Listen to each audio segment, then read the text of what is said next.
Bonjour à tous, bienvenue dans Business Models, l'émission qui vous donne envie d'entreprendre sur Télésud. Alors vous le savez, entreprendre c'est un sport de haut niveau et ça tombe bien, on a un sportif de haut niveau aujourd'hui en plateau.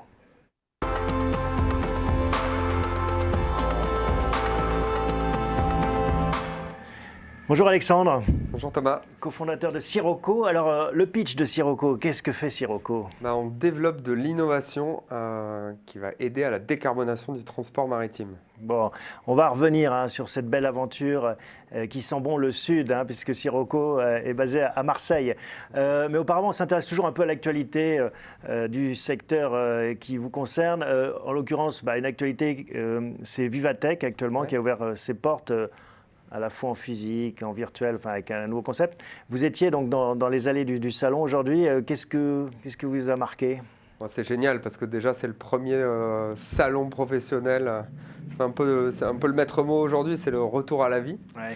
On était déjà super honorés d'exposer notre maquette sur le stand de la région Sud. J'imagine qu'elle a eu du succès, parce que... Ouais, c'est un projet... vous le verrez tout à l'heure, mais ça attire l'œil, ça aiguise la curiosité. Et en même temps, ça véhicule un vent de fraîcheur un peu sur cette époque un peu bizarre. Et donc au-delà, l'ambiance était comment dans ces allées de ce salon emblématique de la tech française voire européenne ? Alors c'est un modèle hybride, comme vous disiez tout à l'heure. C'est à la fois du off, de la visio et puis et des conférences et puis du live. Là, il y avait quelques milliers de spectateurs et de participants dans les allées. Ouais. Donc ça fait déjà un petit peu de monde. Je pense que on est loin des chiffres de 2019. Bien sûr. Mais ouais, ça fait du bien. La machine se remet en route quand même, on a l'impression. Ouais, et il y a cette envie-là. On ressent cette envie des gens d'échanger, de partager, de rencontrer. Alors l'autre actualité, c'est un agenda chargé en termes de décarbonation, notamment du transport maritime, avec des obligations à horizon 2050 qui sont importantes. Est-ce que vous pouvez nous en dire un mot ? Oui, donc c'est l'IMO qui est l'organisme qui régule le transport maritime international qui a fixé des obligations aux transporteurs de marchandises de réduire de 50% leurs émissions de gaz à effet de serre d'ici à 2050, 70% des émissions de CO2. Donc c'est un challenge qui est fantastique. Alors 2050, on pense que c'est loin, mais à l'échelle de cette industrie, c'est aujourd'hui, si ce n'est hier. Ouais, il faut imaginer qu'un cargo, un grand navire, ça a une durée de vie d'au moins 30 ans. Donc le navire qui voguera en 2050, il est déjà fabriqué aujourd'hui. Ouais, et et donc dans quelques années, on ne pourra plus fabriquer des navires comme ça parce qu'ils seront en dehors de ces normes, c'est ça ? C'est ça, donc l'idée c'est à la fois d'accompagner en rétrofit, donc équiper des navires déjà existants de nouvelles solutions de propulsion qui vont les aider justement à répondre à ces obligations-là. Et puis ensuite créer le navire de demain.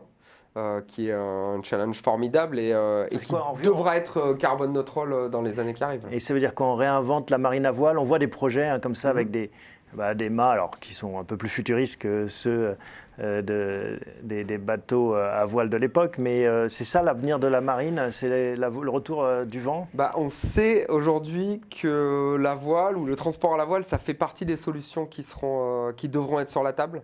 Nous, on pense plus que ça sera de l'hybridation. Aujourd'hui, qui équipe des navires, il y a le fuel qui est maintenant plus du fuel lourd, qui est déjà du fuel plus raffiné. Il y a des bateaux qui naviguent au GNL, donc le gaz naturel liquéfié, qui aussi répond un peu mieux aux obligations de baisse des émissions. Mais le futur, l'équation globale, la voile en fera partie. On pense notamment aussi à l'électrification par de l'hydrogène, par de l'ammoniac. Donc, toutes les évolutions hybrides qu'on peut voir dans d'autres industries, que ce soit la voiture, l'aérien ou autre. Il y a eu des polémiques sur le niveau de pollution des navires, et notamment de ces gros cargos qui sillonnent la planète. Est-ce que avec des chiffres délirants, un cargo était l'équivalent de millions de voitures ? Enfin, je sais pas, il y a eu des... Ouais. Est-ce que c'est vrai ? Alors pour certains chiffres, c'est vrai. Ensuite, bien sûr, il y a des chiffres qui sont exagérés dans un sens comme dans l'autre. Mais l'idée, c'est qu'aujourd'hui, si on prend juste les émissions de CO2, le transport maritime, c'est 2 à 3% des émissions de CO2 mondiales. Donc c'est finalement pas énorme, mais le transport maritime aujourd'hui, c'est 90% des marchandises que vous trouvez dans le commerce qui sont transportées par la mer. Et la tendance n'est pas à l'inversion. On ne va pas arrêter des échanges avec l'Asie, des échanges avec les États-Unis. On ne va pas tout reproduire en France, hein, comme on a pu le croire à un moment donné avec le Covid, en se disant qu'il faut refaire des chaussettes en France. Mais non, ils continueront à le faire en Chine ou ailleurs. Toujours une grande partie des marchandises qui seront transportées par la mer.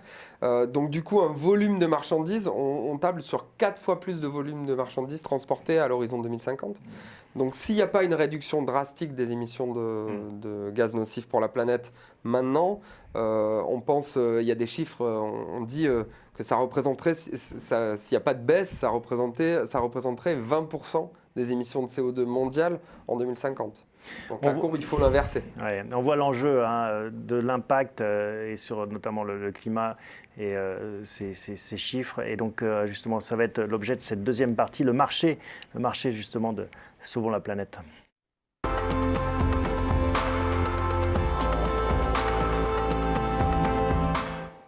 C'est vrai que c'est un formidable marché de se dire que non seulement on développe son entreprise, mais en plus on le fait pour le bien commun, le bien de la planète. C'est enthousiasmant. Et j'imagine que vous voyez beaucoup d'initiatives de part et d'autre parmi les entrepreneurs. Oui, parce que on sait. Alors nous, on vient d'un milieu de passionnés par la mer, passionnés par la nature, et bien sûr quand on parle de notre projet, quand on le présente, on regarde ce que font les autres. Et il y a d'autres projets qui développent aussi des choses pour rendre la nature, finalement, l'environnement meilleur que ce que ça l'est aujourd'hui. Et ça repousse les limites sans cesse, c'est-à-dire que la limite, c'est l'imagination, la créativité.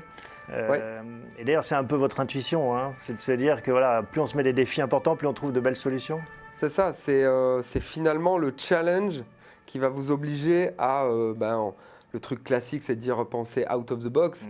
Nous, on le fait tous les jours parce que le challenge est tellement grand, tellement élevé, que ça impose de repousser les limites de chacun, les limites de la technologie, inventer de nouvelles choses. Et vous êtes confiant sur cette capacité des entrepreneurs finalement à nous sauver collectivement de ces problèmes de réchauffement par exemple ou de changement climatique important qu'on nous annonce? Je pense qu'on ne peut pas se considérer comme des super-héros, mais en tout cas on sait qu'on a notre équipe, c'est sa vocation, c'est une vraie vocation de contribuer à la décarbonation de ce mode de transport de marchandises. Quelles sont les initiatives dans cet univers de la décarbonation qui ont retenu votre attention ces derniers temps? Est-ce qu'il y a des choses qui vous bluffent, même si vous êtes aussi dans ce business? Ouais, c'est la capacité à se remettre en question d'une industrie qui a jamais eu ce besoin-là d'innover dans ce sens-là. C'était une industrie qui est avant tout tournée autour du commerce. On parle de l'industrie maritime, du transport maritime, les porte-conteneurs. Bien sûr, porte-conteneurs, transport de marchandises global. Et du coup, c'est le fait aussi qu'on se rend compte qu'ils sont aussi passionnés par la mer. C'est des gens qui utilisent la mer comme mode de business, comme source de business, mais ça reste aussi des gens de mer et qui se rendent compte qu'ils ne peuvent plus faire comme avant. Et que leurs clients aujourd'hui leur demandent de faire les choses différemment, leurs financeurs.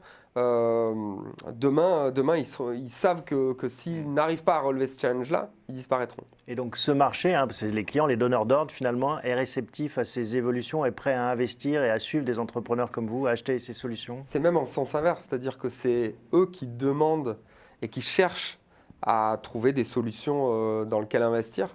Et oui, il y a une forte attractivité dans ce domaine-là, parce qu'on sait que c'est un passage obligé. Bon, et c'est comme ça qu'est né Sirocco. On va justement parler de cette aventure de Sirocco.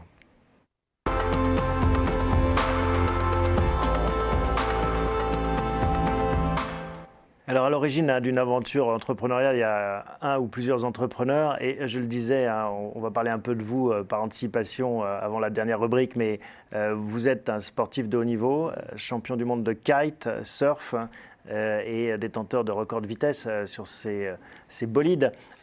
Pour ceux qui ne voient pas très bien, ces grands cerfs-volants sur les planches qui font des loopings, des pirouettes. Alors, racontez-nous peut-être un mot de votre expérience. Ouais, j'ai eu une belle carrière dans le kitesurf de vitesse, 15 ans à chasser les records un peu partout dans le monde.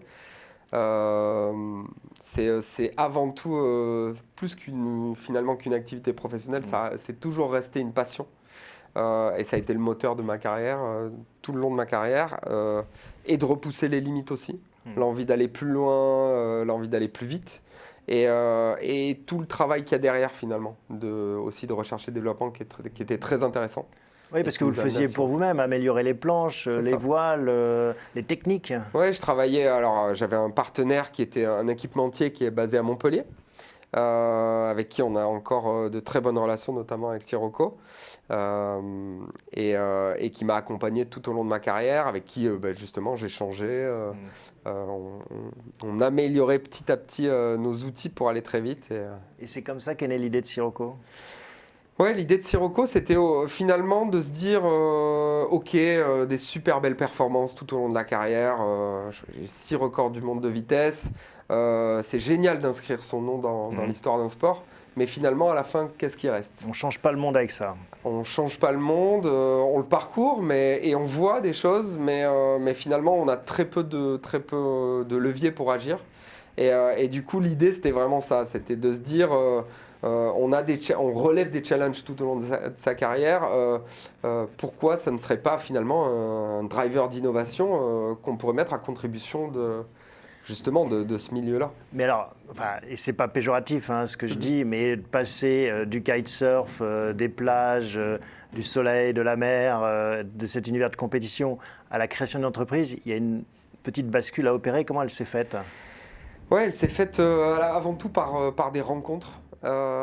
J'étais directeur sportif d'un think tank d'entrepreneurs, ça ne s'invente pas, qui s'appelle The Galleon Project, oui, dont vous avez probablement entendu parler. Et qui s'est formé autour du kite, si mes souvenirs sont bons. C'est ça. Et du coup, moi, j'accompagnais tous ces entrepreneurs partout dans la planète pour en tout cas leur faire améliorer leur capacité en kite. Et du coup, je les ai côtoyés. Finalement, ils m'ont mentoré pendant 5 ans. Et ils vous ont transmis le virus. Complètement. Alors, moi, c'est marrant, quand j'ai commencé à faire ça avec eux, quand je leur ai partagé mon expérience, je me considérais, moi, pas forcément comme un entrepreneur. Et en échangeant avec eux, ils m'ont dit, non, mais finalement, tu rencontres quasiment les mêmes problématiques que nous, même si c'est un sport individuel, finalement. Moi, j'ai une équipe derrière moi en kite, donc c'était un petit peu les mêmes typologies de défis à relever.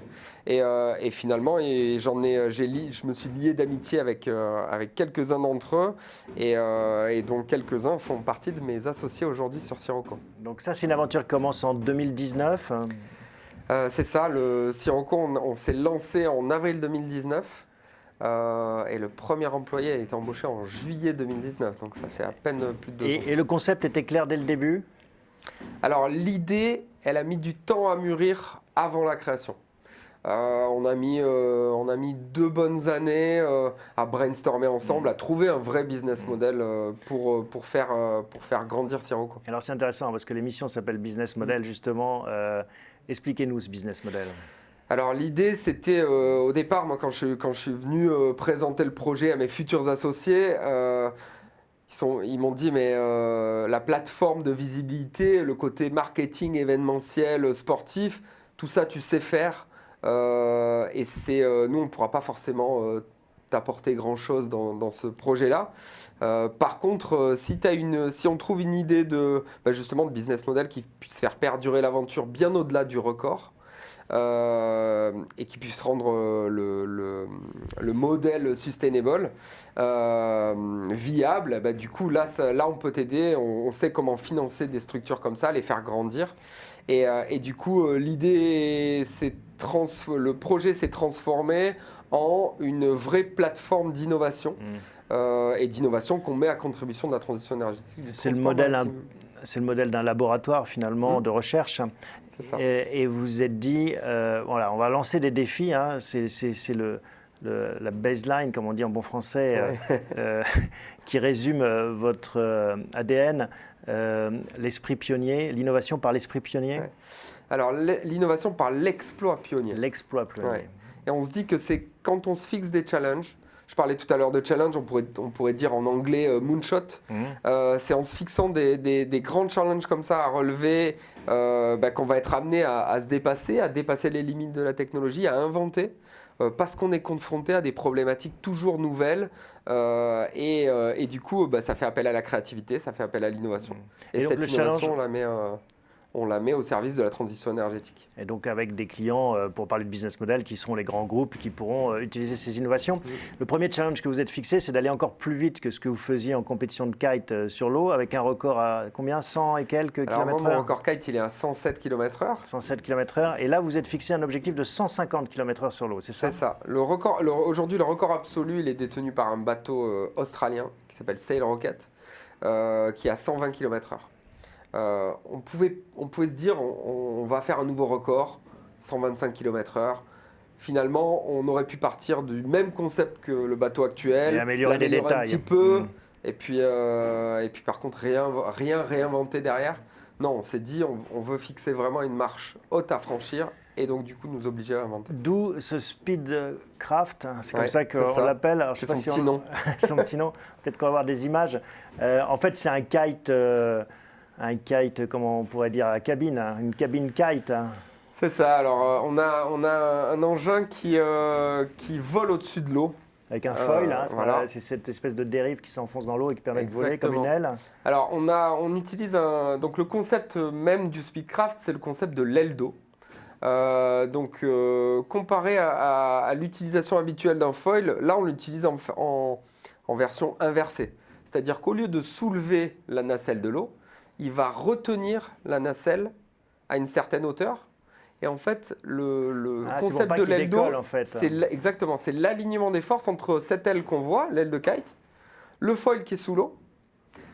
Bon là, l'image de synthèse est un peu trompeuse parce que en fait, on a l'impression que c'est un mât, le lien entre la nacelle et le foil, mais on doit imaginer que c'est une version semi-souple. Qui permet l'alignement en permanence de ces deux forces. Donc ce sont de très belles images, ça n'existe pas encore. Aujourd'hui, on a décidé de passer par un prototype radiocommandé. D'accord.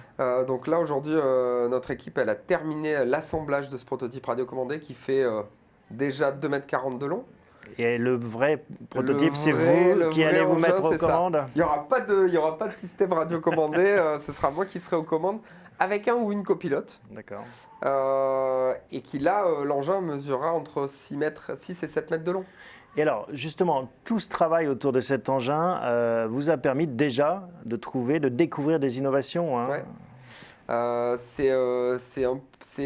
J'allais dire la surprise, non, c'est la bonne surprise, c'est déjà, au bout de 18 mois de recherche pour ce record, on a déjà un produit qui s'appelle Efficient Ship, qui est une plateforme logicielle et ça c'est bien évidemment grâce à mes associés qui eux viennent du monde de la tech et qui ont tout de suite compris l'intérêt de ce produit-là, qui est un moteur physique qu'on a utilisé pour le développement et qu'on a créé finalement pour le développement de notre Speedcraft, de notre concept, qu'on utilise au quotidien et qu'on a transformé en une version, on a un jumeau numérique qui aujourd'hui on commercialise auprès notamment de notre premier client, c'est la CMA-CGM. Et ça vous permet de faire donc un peu de chiffre d'affaires? C'est ça. L'objectif c'est... Quel ordre de un petit peu. Voilà, un petit peu. Un petit peu. Pas encore assez. On est très satisfait de travailler avec le 4e armateur mondial. L'idée, c'est vraiment de lui faire profiter de notre expertise en efficacité énergétique. D'accord. Ça, c'est vraiment le cœur d'Efficient Ship. Bon, donc vous avez déjà un modèle qui commence à fonctionner. On va regarder maintenant, vous, ce qui continue à être votre moteur dans cette nouvelle vie d'entrepreneur. Super.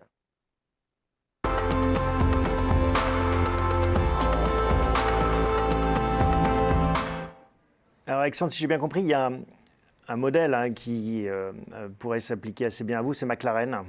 C'est un notre modèle, rôle modèle. Votre rôle modèle, Ouais. absolument. Vous êtes intéressé à comment est-ce que c'était né, son entreprise? Ouais, l'idée c'est qu'aujourd'hui, c'est... alors quand on parle McLaren, on pense à Formule 1. Ouais. Aujourd'hui, l'écurie de Formule 1, c'est 800 personnes sur les 6000 ingénieurs du groupe McLaren. Et au départ, McLaren, c'était effectivement une écurie de Formule 1. La course automobile, il y avait que ça qui comptait. Ça les obligeait. Du coup, c'était un peu leur exploit pionnier de chaque week-end. C'était de toujours concevoir la voiture la plus rapide. Mais finalement, aujourd'hui, l'automobile, c'est qu'une petite partie c'est la partie émergée de l'iceberg. Et du coup, c'est vraiment, ils ont Ils ont arrivent développé toute à une essaimer. entreprise autour. Hein. C'est ça, ils arrivent à essaimer toute l'innovation qui drive dans leur aventure Formule 1 vers des secteurs comme le transport ferroviaire ou le healthcare en fabriquant des matériaux pour des prothèses innovantes. On aurait pu penser à Dyson aussi, qui est un inventeur de génie. De génie, on pourrait dire. Oui, c'est des hommes comme ça qui j'imagine, vous inspirent. Ouais. Vous êtes content, vous, de votre nouvelle vie d'entrepreneur? La glisse vous manque pas trop? Ouais, c'est aussi une nouvelle forme de glisse. Il faut trouver son équilibre quand on est entrepreneur. Ouais, faut apprendre à trouver des exutoires, de nouveaux exutoires.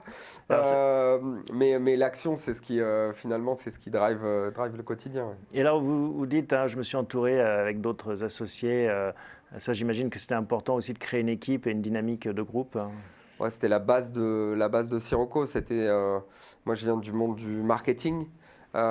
Et du sport. L'idée, c'était vraiment d'assembler des ADN complémentaires qui puissent faire d'un projet finalement d'une certaine taille, d'un projet beaucoup plus grand avec de plus grandes perspectives. Et oui, c'était... on a dans la team, on a notamment Bertrand Diard qui a fondé une jolie licorne du big data français qui s'appelle Talend. Donc voilà, des gens avec un track record de folie et des gens qui soient aussi passionnés par ce projet-là et qui ont envie d'apporter eux aussi, de contribuer à la nature un peu. Qu'est-ce que vous avez appris de cette expérience en devenant entrepreneur? Alors on m'avait parlé, et ça je rigolais un petit peu quand j'entendais ça, mais du roller coaster, des émotions d'un entrepreneur. Plusieurs fois par jour. Ouais, plusieurs fois par jour et même on s'aperçoit qu'il y a des cycles. Et je crois qu'il y a un homme politique, c'était Jacques Chirac qui disait que les avions volaient en escadrille, c'est absolument. ça. Et l'inverse est vrai aussi, c'est-à-dire que des fois on se retrouve sur des semaines où on a que des trucs formidables qui arrivent. Donc ça, je pensais que c'était une petite blague au début et finalement on s'aperçoit que c'est la réalité. Je vivais ça aussi dans mon monde du sport aussi, de la compétition. On avait des fois tout se passait très très bien, d'autres fois tout se passait pas vraiment comme on le voulait et on n'était pas forcément fautif ou il y a des choses qu'on ne peut pas maîtriser. Et ça, cette expérience de sportif de haut niveau. Et entrepreneur, c'est un parallèle qui a souvent été fait. Il y a beaucoup d'entreprises qui organisent des forums sur ce sujet, mais ça, vous le retrouvez. C'est la complète vérité. C'est-à-dire que les parallèles, ils se font en permanence. La gestion d'équipe, la gestion du projet, arriver à réagir assez vite pour corriger des choses et transformer des échecs en succès ou des échecs en bonnes choses pour plus tard. Ouais. Et pour plus tard, justement, comment est-ce que vous vous projetez? C'est McLaren, encore une fois, faire une entreprise de plusieurs milliers de personnes, ce serait un bel objectif, un défi, un exploit plus pionnier. Ouais. Et nous, comme autre rôle modèle, j'ai quelqu'un que j'apprécie beaucoup, qui est Bertrand Piccard, qui a mené ce projet Solar Impulse et qui aujourd'hui a une fondation, d'ailleurs auquel on a présenté 2 de nos innovations et qui centralise toutes les initiatives d'innovation bien pour la planète, mais aussi bien pour le business. Et ça, c'est quelque chose qui aujourd'hui a encore, je pense, du mal à être vraiment accepté. C'est-à-dire on sait que l'écologie punitive, c'est pas forcément la bonne solution, mais aujourd'hui, on peut trouver des innovations qui soient bonnes pour le business et bonnes pour la nature. Bon, une dernière question très rapide. J'imagine qu'être entrepreneur à Marseille, ça a aussi des avantages. Vous avez bonne mine. C'est une belle ville pour entreprendre. Ouais, c'est magique. Moi, je suis un peu,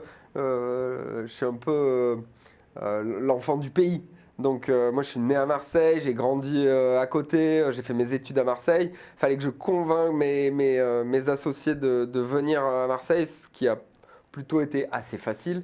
Mais aujourd'hui la satisfaction c'est d'arriver à... On est une petite vingtaine de personnes chez Sirocco. La plupart sont des gens extérieurs à Marseille. On est 3 à être Marseillais d'origine. Et c'est génial d'avoir pu faire venir des gens qui découvrent une qualité de vie, une qualité de travail magique. Merci Alexandre d'avoir partagé cette passion qui vous anime pour ce beau projet qu'est Sirocco. Merci à vous tous de votre fidélité. On se retrouve la semaine prochaine pour un nouvel épisode de Business Models.